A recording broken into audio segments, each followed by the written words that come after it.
Mark Rogers TV, and we are just a few days away from one of the premier matchups of Week 1 in college football at Cowboys Stadium. It's Oklahoma State taking on the defending national champion Florida State Seminoles, and we bring in Robert Whetsell of Cowboys Ride for Free on the Oklahoma State platform of SB Nation. Robert, how have you been? We're good, and we are so thankful that this long winter, this hibernation from college football has, it has come to an end. But it really, I think, for most of us, it comes to an end this week.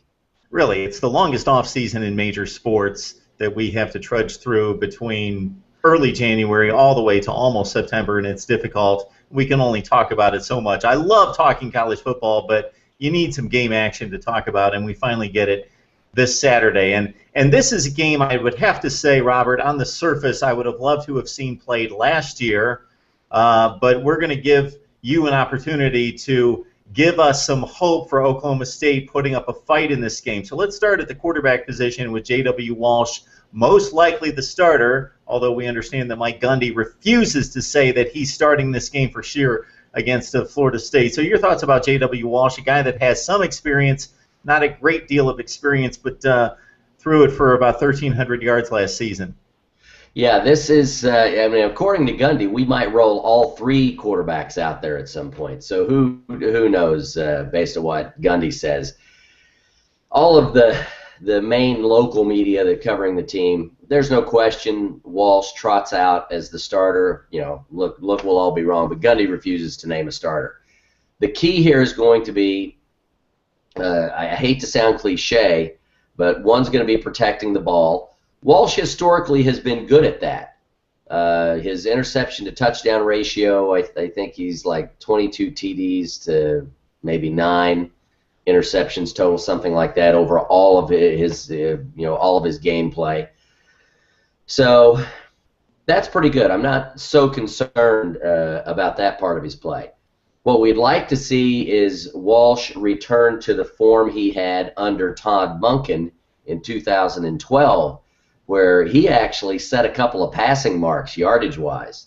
Monken really didn't hesitate to let him throw the ball down the field, even though he probably didn't throw it as much as we would like. What we saw last year, I think, was a combination of it was really the combination of Walsh's lack of arm, traditional quarterback arm in a passing offense, and you had a new offensive coordinator in Yursich. So I think we're going to see that improve this year. Walsh is a good quarterback. He just needs to be able to stretch the field. That's going to be the key. He's got to be able to threaten the defense with a deeper ball, or they're just going to roll up on him, like they did last year a little bit. So we're going to need to see him stretch the field. The little dink and dunk is not going to work against a team with the caliber of Florida State. Yeah, so with the 6 starters back on offense, a lot of those lost along the offensive front, and this is not the team to be messing around with in regards to breaking in an offensive line and trying to figure things out. And we see this in major college football all the time in August, trying to figure out, okay, who's going to play where. You would think you would know who the left tackle and the left guard is, but finding that chemistry, and maybe you can find the 5 best guys, but finding where they need to play along that front is key. So your thoughts about the offensive front and maybe what needs to happen on Saturday night to have a chance against one of the most talented defenses in the country? That's probably going to be the biggest storyline in the game. It's the hardest thing there. Again, it's even a little bit about the defense. There's so many starts that were lost, or the starts that you have coming back are all in one player. So now on the offensive line is a key example of that, where you've got Daniel Koenig, who's going to be a fixture. He's going to be a starter, I believe, on the left side. He's got 22 starts under his belt. If you take him away from the offensive line, what is projected to be the starting group, you only have 9 other starts total of all the rest of the players involved in the starting five on the offensive line. Chris Grisby he's probably got the majority of those starts. Brandon Garrett has been taking some snaps with the twos as he's still recovering from I think it was a broken leg suffered in the bowl game. Devin Davis, who was lost for the season last year in fall camp, still has not fully recovered from his knee injury, so he's not even projected to play right now.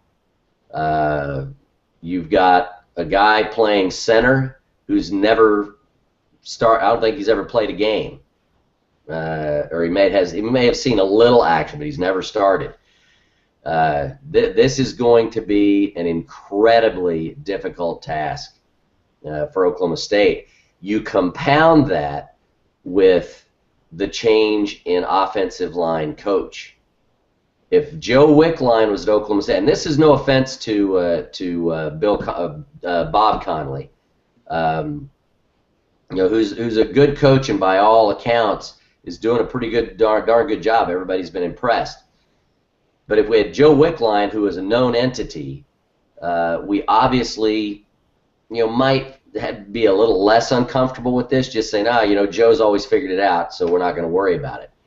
You got a new coach plus really a lack of depth more than anything. This is like so many players. You've got 8 freshmen that are going to play in this game, and I don't mean just kind of play. They're going to be playing a lot. Some are going to be starting.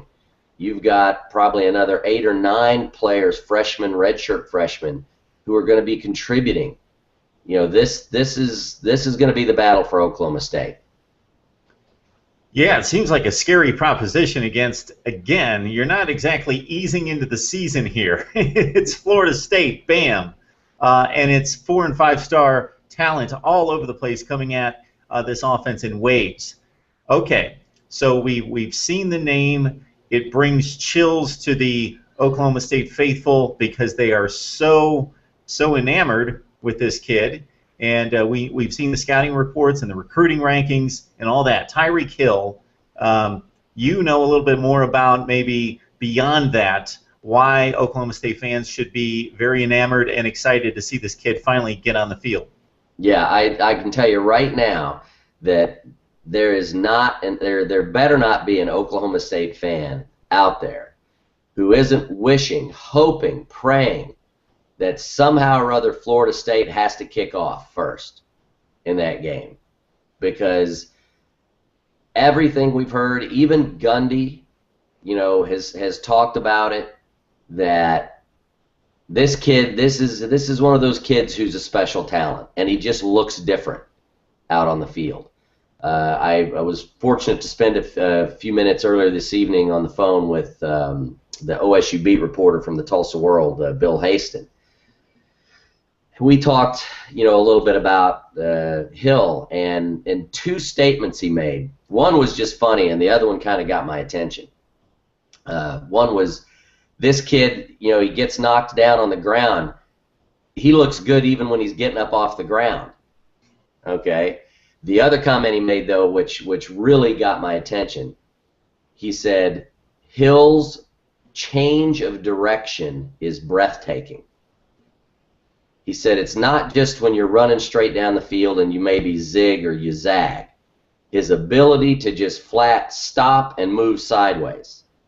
He said just all spring, all fall was probably one of the most fascinating things to watch, and that it reminded him of players that he's watched. Darren Sproles, who has the short, choppy steps, and he's that jitterbug in space. But then you go to someone, and I'm trying to think of who you could compare him to, that once he has an opening, within 2 steps or 3 steps, this guy's at full speed. And he's at a speed most players are not familiar with. Mm. So, I of course went there. I made the comparison to Barry. Imagine if Barry Sanders had that kind of speed, what he would have done, because he had that ability in space to just make you miss. was ridiculous. But he wasn't in straight line. He wasn't the fastest guy out there. He got caught from behind, and he got caught in the NFL from behind. This guy's not getting caught from behind, and I've seen it on video.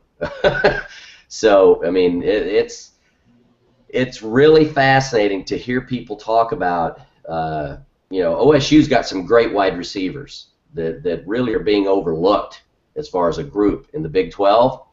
Bill Haston is talking about them needing to be able to block downfield. He said all it takes is a half a second with this guy. If you can hold your block or occupy that safety or that cornerback, he said this guy literally, if he has just that little bit of space and he can go you get him going in a straight line, that he's gone. He's the fastest player. Haston said he's the fastest player without question he's ever seen in an OSU uniform, and Haston's been covering OSU football, as long as I've been around OSU football, since, the 80s and late 70s. So that's just, I know for me, I almost am to the point where I don't care about the rest of the game. I just want to see that guy touch the ball. Gundy's talked about how many times he'll touch the ball. I don't think he's going to touch it that many times. I think this guy's, as a commodity, you don't want to pound him. You just don't want to take this guy and pound him. He's not built for that. Yeah. At the same time, he is physical. He can run physically, but you just don't want to expose him to the number of hits he would take if you really featured him, 20, 25 times in a game. But again, I'll go back to what the Tulsa World Reporter said. He said, okay, fine, you give him the ball 10, 12 times, maybe maximum 15. Even if you only give it to him 10 times, 3 of those are going to be plays where you're going to talk about it on the car ride home after the game. Well, I'll take those odds. If that guy's touching the ball that few times in the game, has the potential, the home run potential, for at least 2 or 3 times he's going to do something, then even if you have him on the field and he's not getting the ball, what a tremendous distraction for the other team. It's like, where is he? Where's he going? Watch him. Everybody's paying attention to him. Really could open up the offense for Oklahoma State. So I think, and this is where I'll go with this.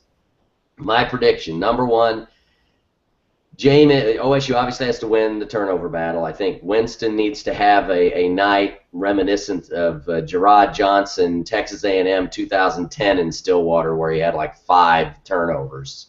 We need to have some cooperation in that respect.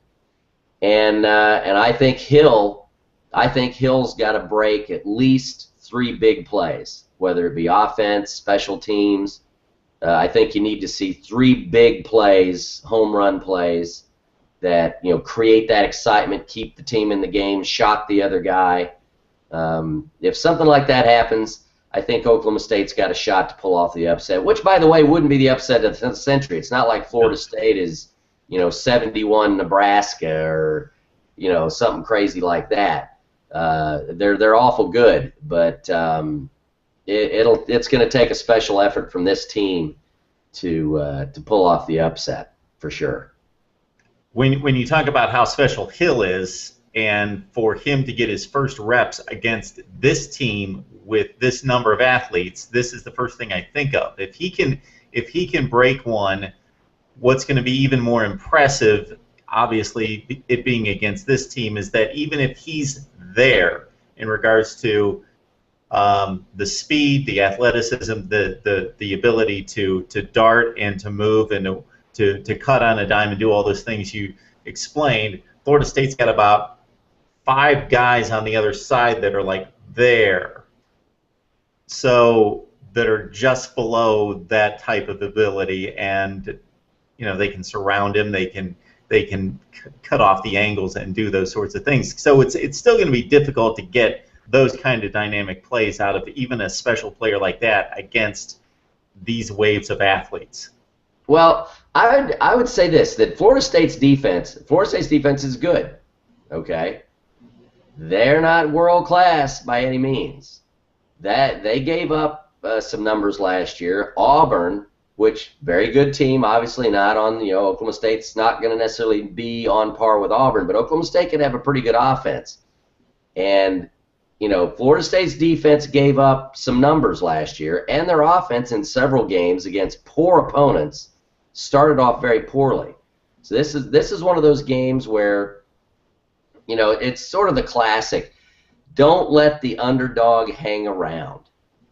If you let them hang around and they start to believe, this is a kind of team you're playing where they do have, Oklahoma State's got athletes. It's not like they're roaming around out there without, solid Division I athletes. That if you let them hang around and start to believe that they can play in this game with Florida State, Oklahoma State's good enough, then all bets could be off. But they've got to get off to a good start. Hill hitting a big play would be a big deal. Maybe a key turnover from Florida State, would be something that, would help, obviously. But most OSU fans, we're getting excited and we're all wound up. But I think we would not be shocked if we walked away with, like a 45-21 loss. I even predicted 56-20. I think the defense will be overmatched. But who knows? Any given Saturday, something can happen. But you're right.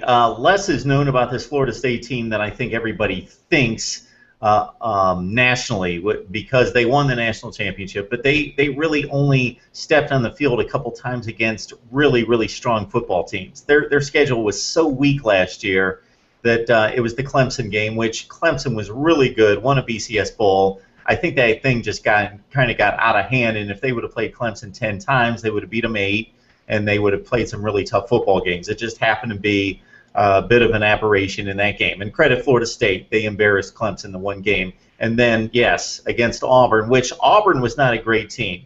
They had defensive lapses. They won in fortunate ways. I won't say lucky, in very fortunate ways. Yeah. So Florida State played really two really good teams, and then they played a lot of 7 and 8 win teams in the ACC, like a Duke. I know they won 10 games, but they were like a 7-win team, Duke. So yeah, I would not be stunned out of my mind. I would be a little bit surprised if Oklahoma State was able to win this. The one other thing I'd like to get your opinion on, Robert, is the defense, because we talked about Oklahoma State's defense a number of times last season. It was very impressive, and lost probably more talent off those first and second teams, all Big 12, than any team in the league by far, and Justin Gilbert being the headliner. But a number of like linebackers, defensive end types that the names aren't coming to mind right this second, but guys that really made productive plays, tons of tackles for loss, gone from this defense, and now they get to play FSU. Yeah, if you really, we talked about this before with the people they lost. They lost all 4 starting and contributing safeties. They lost Justin Gilbert on one side, cornerback. They lost the 2 leaders, 2 linebackers that have been there since, I think, Ronald Reagan was president, Sean Lewis and Caleb Levy. So you lost, an NFL defensive tackle in Calvin Barnett. That being said, OSU's focus in recruiting was on the defensive side of the ball. And they've spoken, the coaches have spoken, the local media has spoken about the level of talent that they brought in. Now, it's young talent, but even some of the players that are returners have spoken about how when they came in as freshmen, how as freshmen they weren't ready to play. They needed to hit the weights. They needed to put on weight. They weren't ready. I can't recall if it might have been Kevin Peterson, but it was one of the defensive backs who said that these incoming freshmen, he says, there's a whole bunch of these guys and they're stepping out here ready to play. Physically, they're because mentally, okay, that's that part. That's always a battle. But for a freshman, to step into Division I football and physically be ready to play, that's a whole nother, that brings a different level of athlete to your program. So defensive line is, there's holes. Defensive line and defensive end is going to be okay for Oklahoma State. They've got some depth. Defensive end's got a lot of depth. The defensive line has some depth. They have talent. James Castleman. They've got 4 guys on the edges: Sam Wren, Jimmy Bean, Trace Clark. There's Emmanuel Ogba, who all 4 played. Got plenty of playing time. So across the defensive line, they're pretty good. Linebacker, they've got 1 guy. You're going to see freshmen starting at linebacker, redshirt freshman starting at linebacker. Ryan Simmons is the only returning player with significant time. He's moving from, I think, weak side to middle, which is his natural position. So everybody's kind of okay with that. But that's a big hole for OSU there. Cornerbacks are probably going to be okay. We've got Kevin Peterson, who very quietly, a lot of people think, was actually a better cornerback than Justin Gilbert. That they give Gilbert a lot of credit for his numbers and his performance because teams weren't throwing at Kevin Peterson. They were throwing at Justin Gilbert. So his side should be okay. There's Ashton Lampkin, McTavius Jones, who are all experienced players on the other corner. It sounds like Lampkin is going to get the start, and they seem to be happy with what's going on in camp. Safety is a whole nother. It's worse than linebacker. There's like nobody back there who really has any significant time. You're going to see some freshmen. You're going to see some freshmen playing at linebacker and safety, and I can't imagine 2 worse positions to have the guys in the back who have to protect you, and the guys in the middle who have to kind of lead the play, lead the defense. That'll be interesting. But again, as Bill Hastings of Tulsa World said tonight, it'll be interesting to see how they withstand Florida State and Winston. But they're pretty confident by the middle of the season that the defense is going to be pretty good. And again, their biggest concern is really the lack of depth along the offensive line. Okay, Robert Whetsell, SB Nation's Cowboys Ride for Free. And I got to tell you, Robert, about a month ago, I checked out a number of stories on your site. One in particular caught my eye because it matched up Florida State and Oklahoma State. I don't know which writer it was. Had about 10 reasons why Oklahoma State was going to pull off the stunner. Now, about half of those I thought were a little bit magic and fairy dust, but there were 5 legitimate statistical breakdowns of advantages in special teams and some other things that kind of sold me. So maybe there's some hope. Yes, that was shout out to Chris Ross. He's now the co-manager of Cowboys Ride for Free along with me, and he put that together, and he definitely had some fun with that. And you're not far off. We're going to probably need a fair amount of magic and fairy dust, but hopefully some of those stats that he cited bear fruit on Saturday night. Okay, Robert, thanks so much for the breakdown, Oklahoma State and Florida State. Hopefully I'm not tuning away to Clemson, Georgia, or something else in the first quarter, and I'm having to stay with this one all the way through. I believe it's like a 5 or 6 o'clock Eastern Time game coming up on Saturday. So thanks for joining us, Robert. We always appreciate the time. No, thanks a lot, Mark. Always a pleasure. We'll talk to you soon.